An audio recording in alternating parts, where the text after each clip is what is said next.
I want officialdom to go that extra step because it's very important we don't make this mistake again.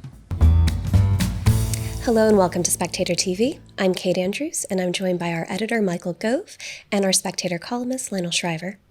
Lionel, you write your column for the magazine this week, which is titled, The Column You Don't Want to Read. So let's talk about it. What is it that you don't think people want to return to? The C word.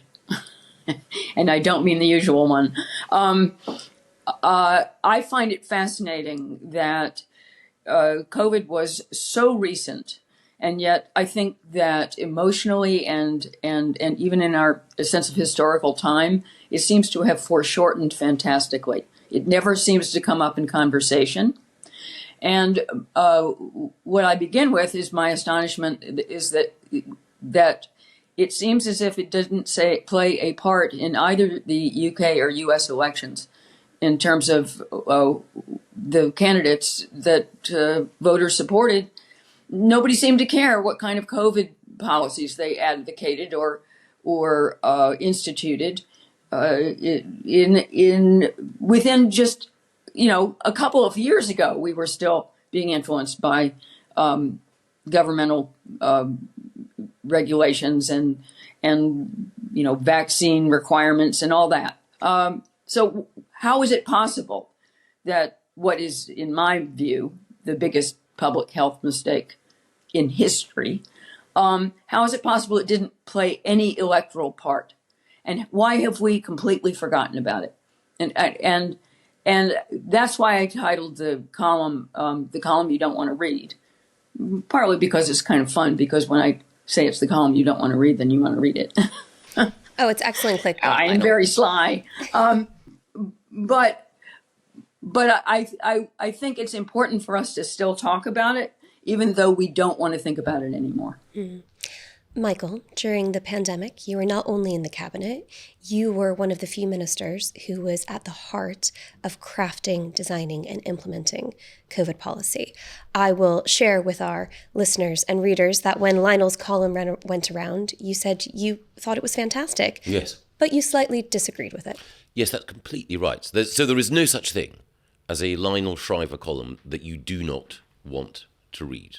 And Lionel's column asks some very difficult questions. And I think Lionel's right that COVID didn't feature directly in the election campaigns. It did feature indirectly in that the damage that COVID wrought both to finances in the US, the UK, and elsewhere, that was a factor because of the poor state of public finances and the arguments over how to repair them, and also concerns about the state of public services, particularly the state of the NHS, because, again, whether or not the COVID response in the UK was right, it was emphatically the case that the pressure that it placed on our health service, whether or not you think the NHS is well or badly run, it was an epochal blow to our capacity to keep the nation healthy.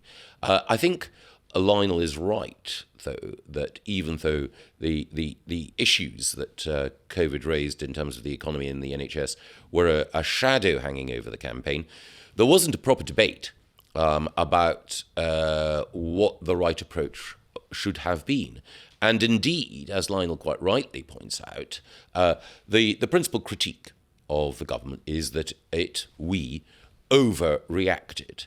That's the most intellectually interesting and the most intellectually coherent critique. The irony is that, of course, the Labour government, when it was in opposition, was calling at almost every point for a tougher reaction than that which Boris and subsequently Rishi were responsible for. So in that sense, you had an opposition that was even more statist than the government, and as a result, we didn't perhaps have the debate about where we should have been. And indeed, one of the people who's been, I think, most honestly self-reflective about that has been Boris himself, when he was interviewed on Spectator TV by Katie Balls, and he did ask himself the open question as to whether or not the positions that we took were overly intrusive. I was disappointed that Boris didn't go an extra step. I mean, he questioned whether or not all the non-pharmaceutical interventions were effective. But he didn't actually say they weren't effective. And I want officialdom to go that extra step, because it's very important we don't make this mistake again. Well, I'm not. I'm with Boris, as it were, in that I'm not certain. So the decisions that were taken during the course of the pandemic were decisions that were taken with partial information, at speed, and we were arbitrating between a number of unattractive options. I think, one of the challenges is that we now know that, the virus was spread by airborne transmission. At the beginning, we had all this stuff about people washing their hands and so on. We know that was science that was superseded as we knew more about the virus. I think the critical question for me is, was it necessary in order to restrict the spread of the virus to have such a heavy-handed approach towards legislation? Was it necessary to criminalize certain types of activity? Because the other model, the model that was cited, of course, by the Spectator when Fraser was editing, was Sweden. And in Sweden, again, the government sought to limit social mixing and social contact, but it did so by exhortation and encouragement rather than by using the full force of the criminal law. And that, I think, is, and Lionel's article, I think, raises a number of other questions, but that's one central question. I think another related question to that is the virus itself and its origin. And again, in The Spectator, Matt Ridley has made the point that the evidence points towards the virus having been man-made. It was released probably by accident. We can't know that definitively, but without knowing the pathology of the virus, as it were, then it's difficult to determine exactly whether or not every aspect of the response was appropriately calibrated for it. I would have to say, if you don't mind my intervening, I was, one of my few claims to fame is that I was one of the very first journalists to stick her neck out and say very early on, and as of actually the third week of March 2020, that the lockdown was a mistake and that the government was overreacting. And that means I staked out a position that, of course, I had to defend as time went on. And that meant that I also kept up with the evidence that was available. And you're quite right, it kept changing. But there was evidence much earlier than we tend to think now that the lockdowns were not working, that there were places that had incredibly draconian policies that were not having any better outcomes than the places that had a very light touch. And yet nobody acted on them. Likewise, especially when it became obvious that the virus was airborne, it was also obvious that masks don't work, right?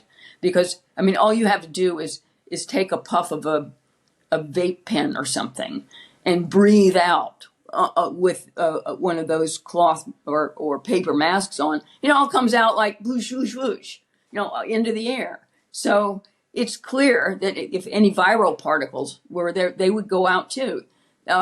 But government allied itself with certain policies. One of them lockdown, the other one mask wearing, and would not move even when the evidence changed. And that was part of the tragedy. Michael, you say that you're particularly interested in this idea that the government went too far when it came to criminality of lockdown. Would you go a step further now and say that you regret that the government did that? Well, I at this stage think it's an open question.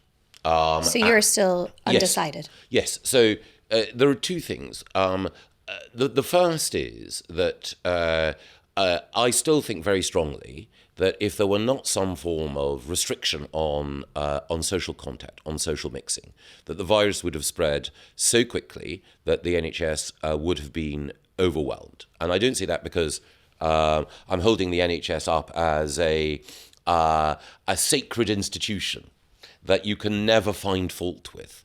It is,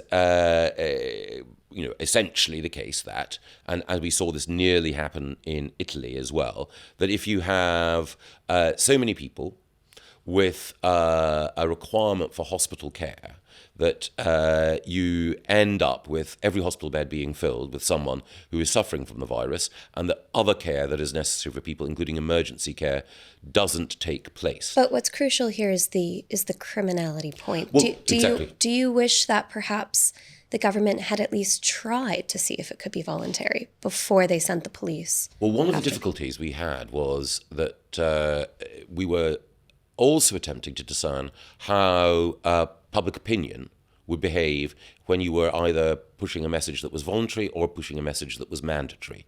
And the best advice that we had at that time was that if it was voluntary, people would feel, well, should I or shouldn't I? That the message needed a degree of clarity. We needed to say, this is what you must do rather than what you should do in order to secure the necessary level of compliance with the restrictions on social mixing that were required to reduce the spread of the virus. I disagree. I mean, I think that simple appeal to self-interest would have worked a treat. And people would be variously motivated to stay home depending on how vulnerable they are. And so if you were quite elderly, especially if you were over 80, and those were the people who were dying, then you're powerfully motivated to restrict your socializing. Whereas people who were much more likely to be fine, it would be, just like another bad flu, and they come out the other side, might be a little more inclined to go out to dinner or something. But even there, most people don't like getting sick. It's not fun. And if it's a very bad flu season and you really don't, and all your friends are getting sick, yeah, you might stay home. I think self-interest is sufficient. And that's what we have always relied on in the past. And I don't understand why this particular contagious virus was suddenly so different. Well, the particular challenge that we had is that the virus was spreading very, very quickly. We knew that it was growing exponentially, and if it wasn't in any way curtailed in its growth, then the number of people, particularly vulnerable people, who would require hospitalization would quickly become greater than the number of beds available within the NHS. So it was a mathematical exercise. Now, with all mathematical exercises that involve a degree of prediction, you can look at exponential growth, and you can project forward. You don't know for certain whether or not that curve will continue at the same rate or whether it will flatten out. But if it did continue at the same rate without intervention, then there was a certainty of the NHS being overwhelmed.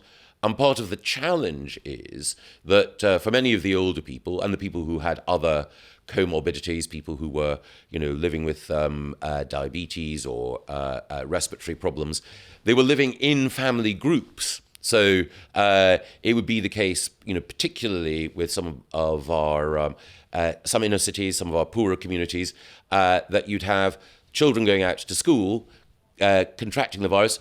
Doesn't really affect them at all. As we know, children had a strong resistance to the virus's effects. But they come back, they infect mum and dad affect granny and granddad, and then granny and granddad are the people putting the strain on the NHS. So it's the nature, in particular, of multi-generational living in a number of communities that created particular pressures.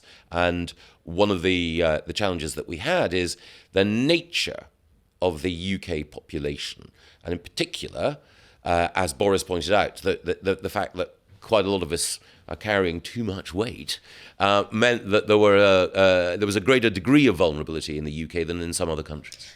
Lionel, Michael earlier made the point about incumbent governments were punished after the pandemic really for the economic consequences, particularly inflation. And we know that inflation was a big part of lockdown and reopening, and the fact that it hadn't been fully accounted for by many politicians. Rishi Sunak as Chancellor was actually quite unique in trying to prepare for that and warning about it.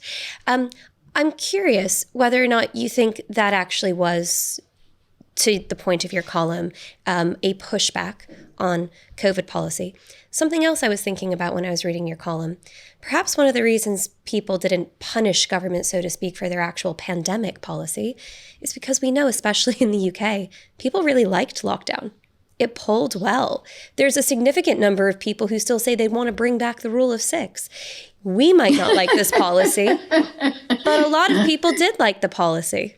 You can get a free bottle of Johnny Walker Black Label whiskey when you subscribe to The Spectator in our Black Friday sale.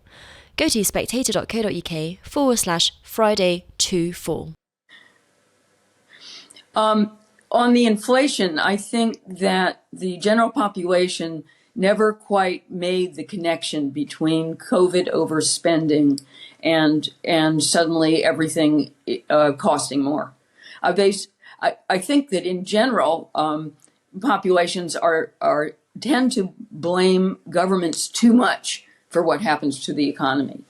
Government only has so much power to manipulate economic indices, but government does have a lot of power in relation to inflation, because when you overspend, you overborrow, you put too much money into the economy, and that's where inflation comes from, and that's why we had inflation all over the world, because all over the world governments were doing the same thing. They were borrowing huge amounts of money and trying to compensate for having shut down their economies by giving people money, and it had inevitable consequences. But I don't think that most people have quite made that connection. As for the people enjoying lockdown, I don't know. I sort of did too. That is, I've never made so much progress on a book in my life because I didn't have anyone bugging me to do anything or to do any events, or it was incredibly peaceful. It was quiet. I could concentrate. So in that sense, I can look back on that time and think, well, that was very productive. It was because of what I do for a living. They were the ideal conditions. But I don't genuinely feel nostalgic. I have a kind of curdled relationship to that period.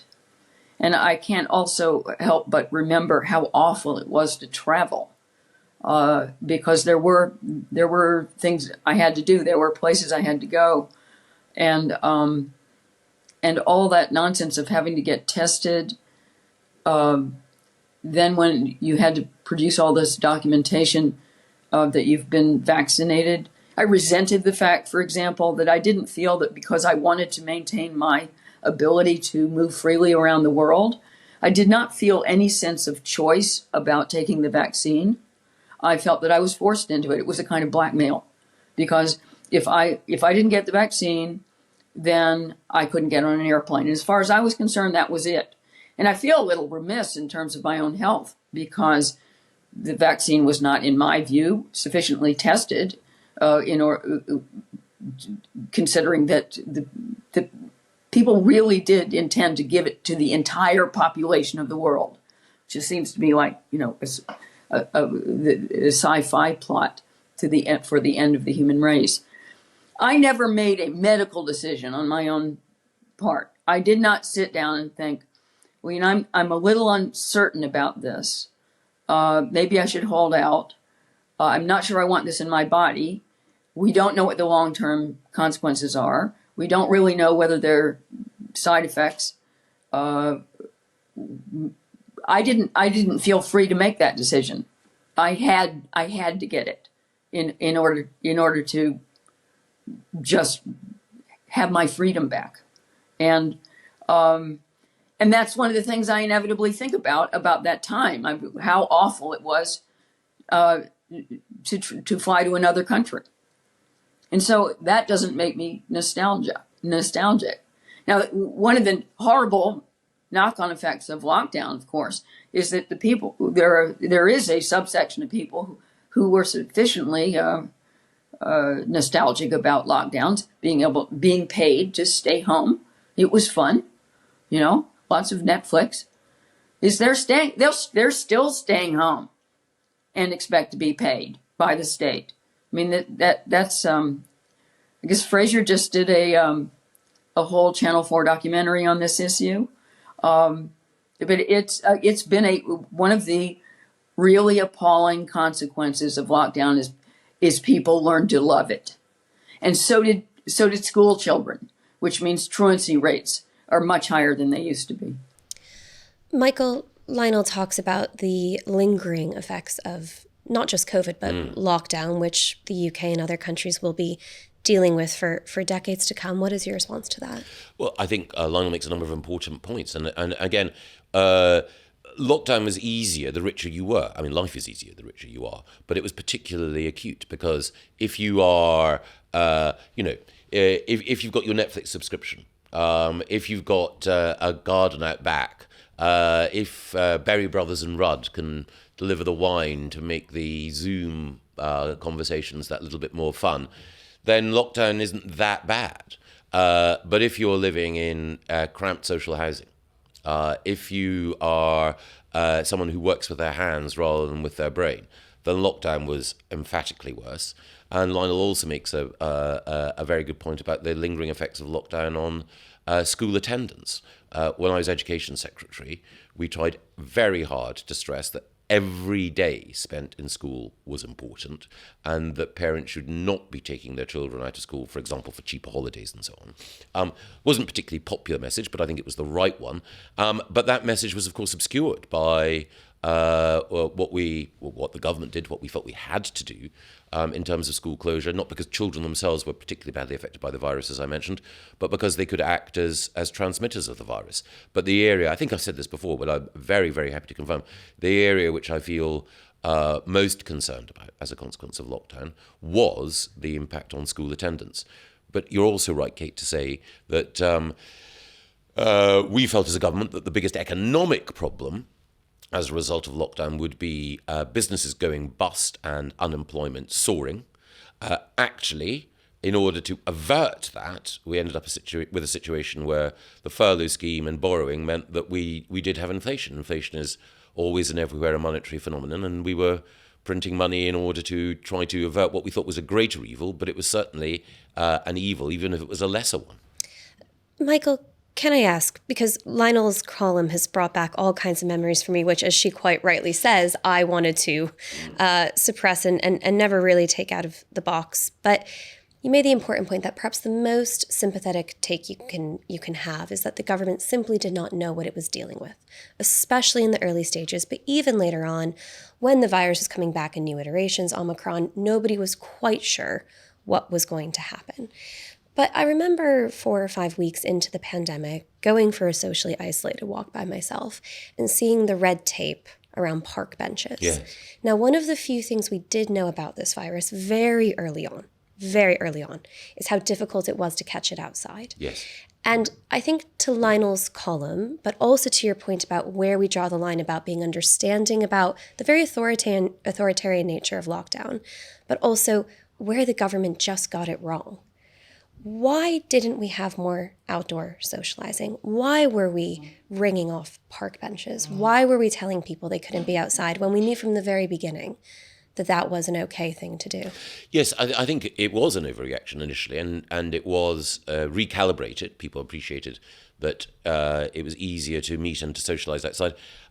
I remember, please forgive the anecdotage, I remember playing bridge outside in winter with friends because we knew, A, that was in keeping with the rules, but B, it was less likely to lead to transmission of the virus. And we should have been in a position earlier to be more confident about it. But again, it was partial information. And some of the jurisdictions, Lionel, I think will know this better than me, that were able to have a more relaxed approach, like, for example, Florida under Ron DeSantis, Florida was able to have a more relaxed approach because it was easier to socialize outside for more of the year. And you are right, our knowledge of the virus, its spread, and who was most likely, if they contracted it, to require hospitalization, improved as the pandemic went on. One of the things, though, that another friend of the Spectator has pointed out is that there were certain things that we learned about how government works during the pandemic. So Lionel has a well-formed critique of the vaccine programme, but the fact that in the UK and indeed in the US through Operation Warp Speed, the state was galvanised to achieve a big project quickly. A lot of that learning has been lost, as Dominic Cummings has pointed out. And secondly, there are things like the monitoring of wastewater, which enables us better to understand, the presence of certain pathogens or the presence of other dangers in public health. That whole monitoring system has been dismantled as well. So, one of the problems is that whatever side of the debate you're on, so much has been put down the memory hole as a result of the pandemic, because as we look back with a degree of pain and anger and frustration, and that is why I think Lionel's column, even as I say, I don't agree with all of it, but I think the essential thrust, which is this is one of the biggest things that happened in all our lives, and we mustn't just attempt to imagine that it was a nightmare, which we can walk away from and whose memories we should attempt to efface.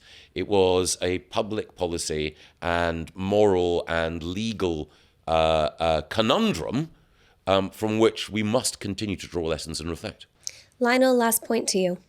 Well, I have to say that when I learned that you were taking over the editorship of The Spectator, Michael, I was a little nervous because I have been very outspoken from the very beginning about UK COVID policy. And you were one of the agents of those policies. And I just, as the last point, I want to give you credit for being supportive of my columns, despite the fact that they have been critical of your own policies. And that's a really good sign, as far as I'm concerned, for the magazine, because it suggests that you're going to be tolerant, that you'll have a sense of humor and humility, and keep the magazine a broad church. And that really cheers me for the future. I think the Spectator is in very good hands. That's incredibly kind, Lionel. Thank you. The one thing I'm very, very keen to ensure is I'm the editor of The Spectator, not the dictator of The Spectator. And Yes. The whole point is that The Spectator thrives when it's got brilliant, original, daring voices like yours. And it's why it's so important, Lionel, that you continue to write freely, speak freely, think freely, and tell the editor when he's wrong. I plan on it. Well, we look forward to more discussions just like this between Michael and Lionel. To both of you, thanks for joining me.